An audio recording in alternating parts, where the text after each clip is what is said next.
आपके साथ मैं हूं मानसी दवे और भारतीय बाजार में आने वाला ट्रेडिंग सेशन कैसा रह सकता है इस पर करेंगे हम इस खास सेगमेंट में फोकस। लेकिन आपको बता दें कि आने वाला सेशन कैसा रह सकता है वो समझने से ठीक पहले आपको समझना होगा कि पिछला सेशन कैसा था, मार्केट का टेक्सचर और मूड माहौल कैसा था, और उसी से फिर आगे आंकलन लगाने की कोशिश करेंगे कि फिर यहां से आगे कैसे ट्रिगर्स नजर आ सकते हैं। कमजोर था लास्ट ट्रेडिंग सेशन और इनफैक्ट अगर आप देखेंगे बिकवाली का दबाव लिटरली हावी होता हुआ नजर आ रहा था। इनफैक्ट अगर आप देखें वीकली एक्सपायरी का दिन भी था और वीकली एक्सपायरी के दिन हमने देखा अक्रॉस सेक्टर्स गिरावट और कमजोरी हावी होती हुई मार्केट में नजर आ रही थी।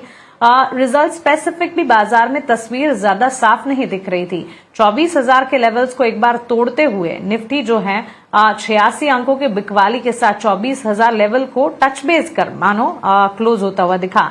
अपने आप को संभालने की बेहद कोशिश की, लेकिन उसके बाद भी दिन भर रेंज हमें कामकाज करने के बाद हमने देखा लाल निशान के साथ बिकवाली का दबाव ही निफ्टी में नजर आया। ठीक इसी तरह के सेंटिमेंट्स हमने बैंक निफ्टी, सेंसेक्स और ब्रॉडर मार्केट्स में भी देखे, वहां पर भी गिरावट के साथ कामकाज देखने को मिल रहा था।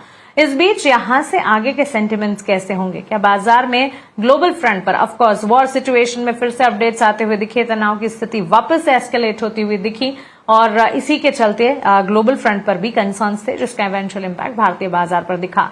आगे क्या करेंगे यहां से चलिए एक्सपर्ट से समझते हैं। चॉइस इक्विटी ब्रोकिंग के कुणाल परार और पीएचडी कैपिटल के प्रदीप हल्दर हमारे साथ जुड़े हैं। कुणाल, प्रदीप, गुड आफ्टरनून, बहुत स्वागत है आपका ईटी नाउ स्वदेश पर।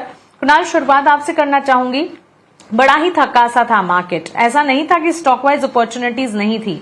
सेक्टर्स में भी कुछ तमाम सेक्टर्स बाजार को संभाल लेते हैं, लेकिन लार्जर प्लेयर्स जैसे बैंक्स एंड फाइनेंशियल्स की कमजोरी मानो बाजार को और गिरा रही थी। कैसे देख रहे हैं आने वाले सेशन को आप? गुड आफ्टरनून आपको एंड प्रदीप को। एंड बाजार की चाल की बात करें तो यस, आज टोटली साइडवेज मोमेंटम था। जो एक्सपेक्टेशन था वॉलेटिलिटी का वो हमें देखने को नहीं मिला। आज वीकली एक्सपायरी भी थी। कल एक अच्छे खासे रिजल्ट हमें आते हुए देखने को मिले 5 स्टेट इलेक्शन में एंड बीजेपी को एक क्लियर कट मैंडेट मिला। उसके इम्पैक्ट का एक्सपेक्टेशन रहा था लेकिन वो हमें नहीं मिला। एंड आज वापस मार्केट ने जो रेंज बनाई थी पिछले 5-6 ट्रेडिंग सेशन की, उसी रेंज में मार्केट ने अपना क्लोजिंग दिया हुआ है। लोअर लेवल पे 23,800 का वही सपोर्ट है जो पिछले 5-6 दिनों से मार्केट ने संभाल के रखा है। आज 23,882 के अराउंड का क्लोजिंग है। 23,800 का अच्छा खासा सपोर्ट है। ऊपरी लेवल पे 24,350 का रेजिस्टेंस बन चुका है। यही एक रेंज है जिसमें पिछले एक हफ्ते से मार्केट ट्रेड कर रहा है।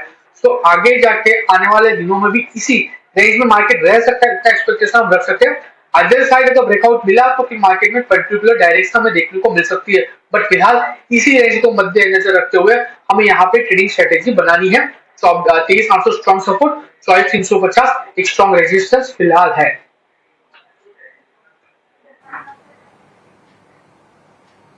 ऑलराइट, तो चलिए ये टेक फिलहाल आपको मिलता हुआ। और Pradeep, good afternoon to you as well. आप कैसे देख रहे हैं मार्केट का टेक्सचर? रिजल्ट एक ट्रिगर है जो कि बाजार में अब भी थोड़ा मूवमेंट और एक्शन दिखा रहे हैं, बट अदरवाइज अगर आप देखें काफी वोलेटाइल फैक्टर्स, ग्लोबल अनिश्चितताएं लास्ट सेशन में तो बाजार को परेशान कर गई।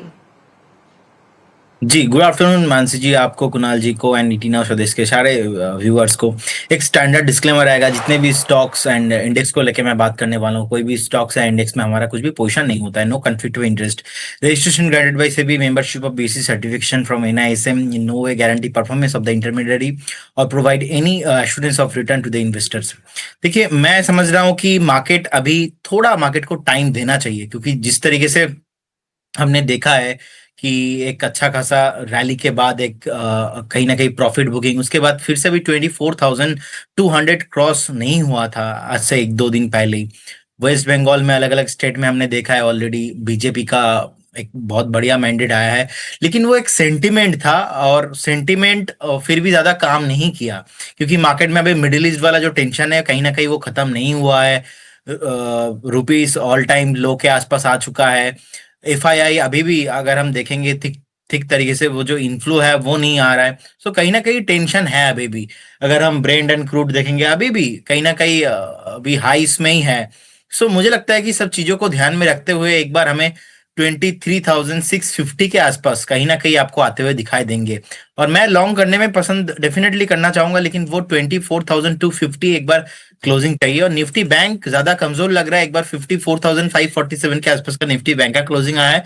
मुझे लगता है कि एक बार 53,800 53,500 तक इजीली बैंक निफ्टी भी आता हुआ आपको दिखाई देंगे। सो बाय ऑन डीप का रणनीति रहेगा। ओवरऑल मार्केट में ऐसा कोई इमीडिएट लेवल पे मैं नेगेटिविटी कुछ नहीं देख रहा हूं। निफ्टी 50 या तो बैंक निफ्टी के अंदर जितने स्टॉक्स है, इससे थोड़ा हटके निफ्टी 500 से या तो 200 टॉप जो 200 कंपनीज है, यहाँ पे फोकस करेंगे तो पैसा बनाने का चांसेस बहुत हाई रहेगा इस बाजार में। ऑलराइट, तो चलिए ये एक एडवाइस दोनों एक्सपर्ट्स आपको दे रहे हैं कि आखिर मार्केट को प्ले आउट कैसे करें, क्योंकि वॉलेटिलिटी है, इस वॉलेटिलिटी में आखिर आपको करना क्या चाहिए। लेकिन चलिए यहां से आगे अब सवाल जवाब का सिलसिला शुरू करते हैं और सवाल आपके और हमारे एक्सपर्ट से उनके जवाब खोजने की कोशिश करते हैं। पहला सवाल ऋतिक का है एक्सिस बैंक पर। कुणाल, इनकी बाइंग प्राइस एक्सिस बैंक पर 1080 की है। इन्होंने 220 शेयर्स खरीद रखे हैं। Short term view, short term नजरिया ये आपका जानना चाह रहे हैं। निजी बैंक क्षेत्र में हमने देखा, इनफैक्ट सरकारी बैंक और फाइनेंशियल्स के पूरे बास्केट में पिछले 2 दिनों से काफी उठापटक और डाउनसाइड मूव्स थे और इसी वजह से मार्केट भी एक तरह से हीट फील कर रहे थे। अब इनकी खरीदारी की बात करें, इन्होंने 1080 के दाम पर खरीदारी की है, 1257 पर स्टॉक खड़ा है। क्या राय होगी? करीब 40,000 का मुनाफा है फिलहाल इनके पास। एक्सिस बैंक को प्रेजेंट लेवल पे प्रॉफिट बुक करके चलने की सलाह रहेगी। जिस हिसाब से बैंक ट्रेड कर रही है, मुझे लग रहा है आने वाले दिनों में 1225 से लेके 1160 तक के लेवल हमें ये स्टॉक में देखने को मिल सकते हैं। सो प्रेजेंट लेवल पे एक बार प्रॉफिट बुक करके चलने की सलाह रहेगी यहाँ पे।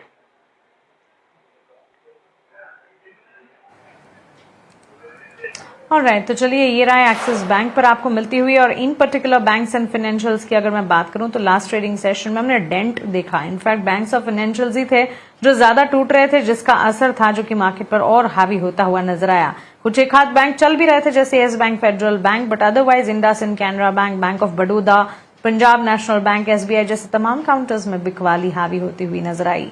अगला सवाल है दीपक का। प्रदीप हिंडाल्को पर खरीदारी इन्होंने की है। सबसे पहले तो लंबी अवधि के निवेशक हैं, ये इनका कहना है। हिंडाल्को की इनकी खरीद के स्तर भी देख लेते हैं और लास्ट क्लोज हिंडाल्को का भी समझते हैं। 1057 के लेवल्स पर ये लास्ट क्लोज हुआ है। हमारे व्यूअर की खरीदारी 800 रुपए की है, 620 रुपए की है और 800 शेयर्स इन्होंने खरीदे हैं। मतलब सीधे तौर पर मुनाफा है और अच्छा मुनाफा है, क्योंकि शेयर्स भी करीब 800 खरीद रखे हैं, तो ऑलमोस्ट 3.5 लाख रुपए का मुनाफा ये देख रहे हैं, क्योंकि 620 से सीधा 1057 तक जा चुका है हिंडाल्को। अब इनका सवाल है कि लंबी अवधि के निवेशक है, मेटल रैली जो दिख रही है क्या वो सस्टेनेबल है, और अगर हाँ तो अभी पोजीशंस को रखें या फिर ये प्रॉफिट को बुक करें? मुझे लगता है कि ये रैली अभी भी बाकी है और ये रैली अभी भी कमिंग फ्यूचर में कंटिन्यू हो सकता है। ओवरऑल पर्टिकुलर स्टॉक को अगर हम देखेंगे डेली, वीकली, मंथली, तीनों टाइम फ्रेम में बहुत ही बढ़िया एक अप ट्रेंड में है, क्योंकि आपका इतना बढ़िया प्रॉफिट हो रहा है। First of all congratulations, and second आपको एक ट्रेलिंग स्टॉप लॉस मेंटेन करने का सलाह दूंगा मैं। वो ट्रेलिंग स्टॉप लॉस रहेगा ऑलमोस्ट 965 के रेंज पे। 965 कभी भी अगर ब्रेक होता है, वो आपके लिए एक मेक और ब्रेक जोन है। एक स्टॉप लॉस मेंटेन करके डेफिनेटली होल्ड कीजिए। मुझे लगता है कि बहुत जल्दी स्टॉक आपको 1150, उसके बाद 1200 का टारगेट यहाँ पे आना चाहिए।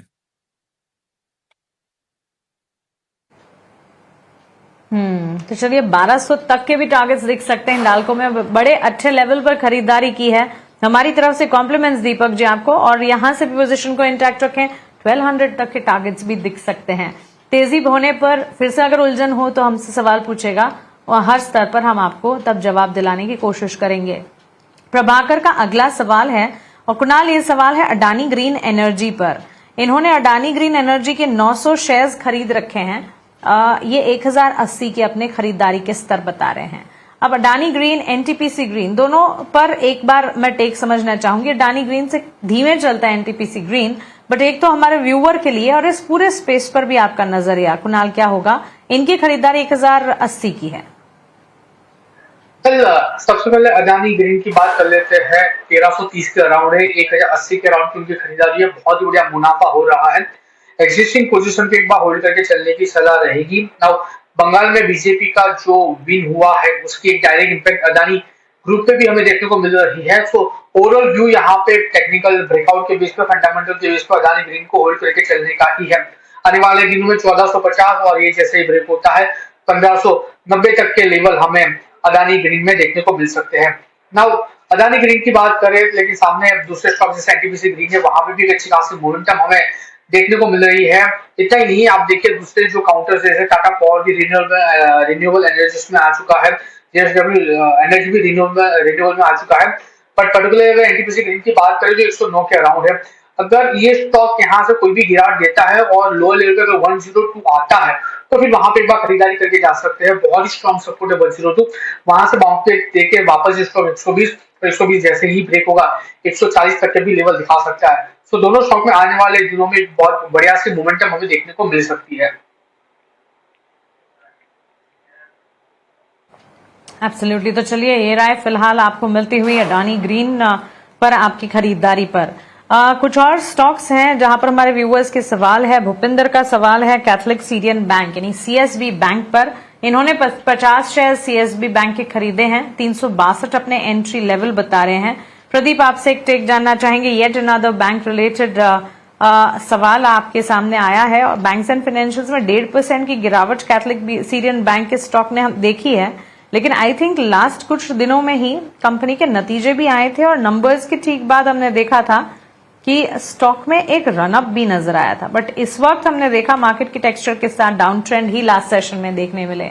1200 रुपए तक का प्रॉफिट है क्योंकि 362 इनके खरीद के दाम है, 386 पर यह स्टॉक ट्रेड करता हुआ। क्या राय होगी आपकी? जी देखिए, मुझे लगता है कि आपको एग्जिट हो जाना चाहिए क्योंकि ओवरऑल अभी तो कोई पॉजिटिव ट्रेंड मैं इसमें नहीं देख पा रहा हूँ। जितना भागना था शॉर्ट टाइम में भाग चुका है। अभी ऑलमोस्ट 386 के लेवल पे ट्रेड हो रहा है। मैं समझता हूँ कि 450 अगर क्रॉस होता है उसके बाद यहाँ पे कुछ भी अपसाइड में मोमेंटम पॉसिबल होगा। बिफोर दैट करेंटली तो वीकनेस है चार्ट में, तो क्योंकि आपका अभी लॉस नहीं हो रहा है तो कॉस्ट टू कॉस्ट के आसपास ही है। सो एक बार एग्जिट हो जाइए, बेटर होगा स्टेट बैंक ऑफ इंडिया, क्योंकि बैंक निफ्टी अभी थोड़ा बहुत नीचे आया है और करेंट जोन से भी हम लोग एक्सपेक्टेशन कर रहे हैं कि अगर 1000 से 1200 पॉइंट के करेक्शंस निफ्टी बैंक में देखने को मिलता है तो स्टेट बैंक ऑफ इंडिया, क्योंकि पीएसयू में नंबर 1 बैंक है, अच्छा वैल्यू जोन में है, तो आप नेक्स्ट अगर 2-3 क्वार्टर का व्यू रखेंगे तो यहाँ से बढ़िया आपको एक मूव देखने को मिलेगा। तो आप पर्टिकुलर सीएसबी बैंक से एग्जिट करके आप state bank of India by करके जाइए, फिर से आपको साढ़े 1100-1200 का भाव आते हुए दिखाई देंगे। ऑलराइट, तो चलिए ये राय फिलहाल आपको सीएसबी बैंक पर मिल चुकी है। अब अमन का सवाल एलएनटी पर है। खरीदारी इन्होंने की है एलएनटी पर। कुणाल 370 शेयर्स 3310 के लेवल पर इन्होंने खरीदे हैं। शॉर्ट टर्म का नजरिया रखते हैं। सवाल इनका है कि जो इंफ्रा में रैली नजर आई है, क्या ये रैली कंटिन्यू होगी? And for the records L&T आज एक खबर के चलते फोकस में था, भले ही तेजी नहीं दिखा रहा था, लेकिन एलएनटी एनर्जी हाइड्रोकार्बन ऑनशोर को एक बड़ा ऑर्डर मिला जिसके चलते ये फोकस में रहा। बीसीजी एंड बीसीजीसीएल यानी Bharat coal gasification and chemicals limited से इन्हें ऑर्डर मिला और साइज 2500 से 5000 करोड़ की। व्यूअर की खरीदारी कुणाल 3310 के लेवल की है, 4075 पर अच्छा मुनाफा देख रहे हैं। 370 शेयर्स खरीदे इन्होंने।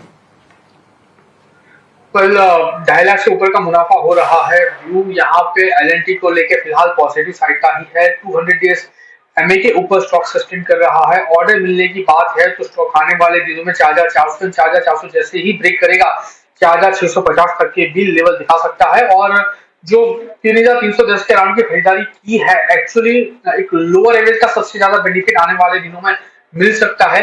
सो एग्जिस्टिंग पोजीशन को डेफिनेटली यहाँ पे एक बार होल्ड करके चलने की सलाह है। आने वाले दिनों में और भी अच्छी खासी मोमेंटम हमें एलएनटी में देखने को मिल सकती है।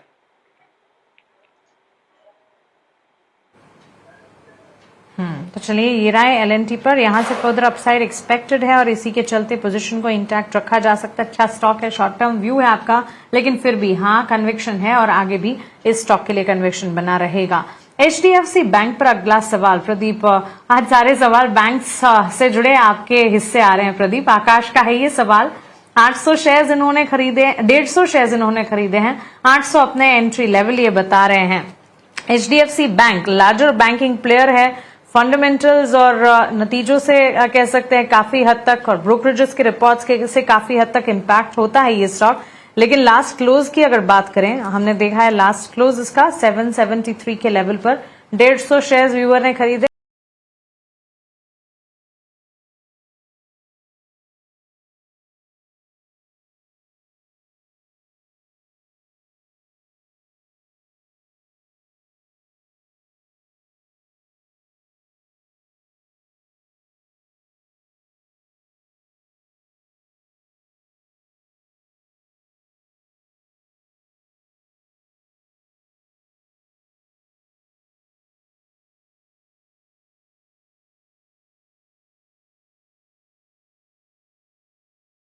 4,000 का नुकसान भी झेल रहा है। ताजा रिपोर्ट्स की अगर मैं बात करूं, जेफरीज की एक रिपोर्ट आई थी, अपसाइड पोटेंशियल देखती है ये रिपोर्ट एचडीएफसी बैंक जैसे काउंटर पर।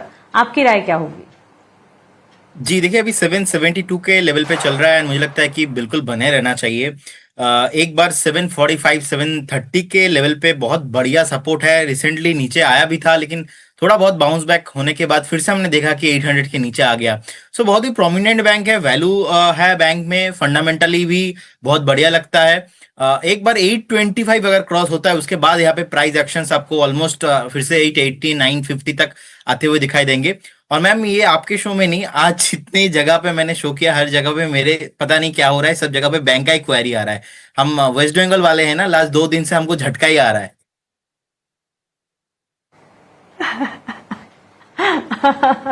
चलिए, उम्मीद करते हैं एटलीस्ट प्रदीप आपके एक्सपर्टीज और एनालिसिस और इनसाइट्स सुनकर बैंक्स एंड फाइनेंस जो 2 दिन से नहीं चल रहे हैं शायद कल चल जाएं। इतनी सारे स्टॉक्स पर आपने अपनी राय दी है आज के दिन में तो।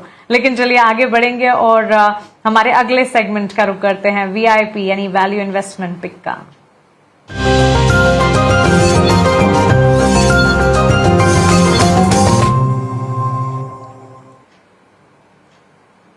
कुणाल, शुरुआत आपसे करूंगी, बताएं कौन से हैं आज के वीआईपी शेयर? कल वीआईपी स्टॉक की बात करें तो 2 स्टॉक है जहां पे यहाँ पे फोकस करके चलने की सलाह रहेगी। सबसे पहला जो है वो एबी कैपिटल है, बहुत ही बढ़िया लेवल पे स्टॉक ट्रेड कर रहा है। ब्रेकआउट भी स्टॉक ने दिया हुआ है, 360.85 के अराउंड है, खरीदारी करके चलने की सलाह यहाँ पे रहेगी 348 के एसएल के साथ। टारगेट की बात करें तो 371 का पहला टारगेट है, जैसे ही ब्रेक करेगा 387 का दूसरा टारगेट भी आपको यहाँ पे देखने को मिल सकता है। तब दूसरा स्टॉक है जहां पे एक अच्छा खासा ब्रेकआउट हमें स्पॉट हुआ है। स्टॉक 200 डेज मूविंग एवरेज के ऊपर ट्रेड कर रहा है, एक high to high bottom formation में ट्रेड कर रहा है, और जिस हिसाब से स्टॉक का मोमेंटम है, आने वाले दिनों में एक अच्छी खासी रैली हमें यहाँ पे देखने को मिल सकती है। स्टॉक का नाम है पॉली मेडिकेयर लिमिटेड। स्टॉक फिलहाल 1500 यानी 1600 के अराउंड है, 1597 के अराउंड स्टॉक ट्रेड कर रहा है। एसएल थोड़ा बढ़ाएगा क्योंकि मोमेंटम एक अच्छी खासी है, वॉलेटिलिटी ज्यादा है, इसलिए लो लेवल में हम 1500 का एसएल मेंटेन करके चलेंगे। टारगेट की बात करें तो 1670 पहला टारगेट है, जो इसका रिसेंट का बॉटम था, जो अभी फिलहाल एक रेजिस्टेंस बन चुका है। तब ये जैसे ही ब्रेक होगा आपको वन वे डायरेक्शन में 1790 तक के भी टारगेट देखने को मिल सकते हैं। सो पॉलीमेड एंड एबी कैपिटल यहां से खरीदारी करके चलने की सलाह रहेगी। एब्सोल्युटली, पॉलीमेड, एबी कैपिटल दोनों स्टॉक्स पर खरीदारी के मौके वीआईपी शेयर कुणाल पराग की तरफ से। प्रदीप, आप बताएं आपकी तरफ से वीआईपी कैटेगरी स्टॉक्स क्या होंगे आज के?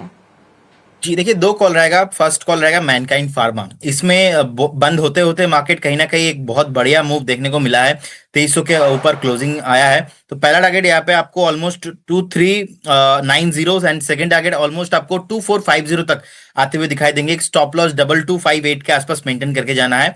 एंड सेकंड जो स्टॉक रहेगा वो है विमता लैब्स। विमता लैब्स में भी सिमिलर एक चार्ट है। इट्स लाइक इससे पहले भी हमने देखा था 485 480 के आसपास आने के बाद एक प्रॉफिट बुकिंग देखने को मिला था। अगेन फिर से price action, strength and volume based buying आया है आज, और 494 495 के आसपास का क्लोजिंग है। पहला टारगेट ऑलमोस्ट 516, उसके बाद ऑलमोस्ट आपको 536 540 तक जाने के लिए रेडी हो रहा है। 478 के आसपास का एक स्टॉप लॉस डेफिनेटली मेंटेन कीजिए। दोनों कॉल में ही मोटा मोटा 6 से 8 ट्रेडिंग सेशन का व्यू रहेगा।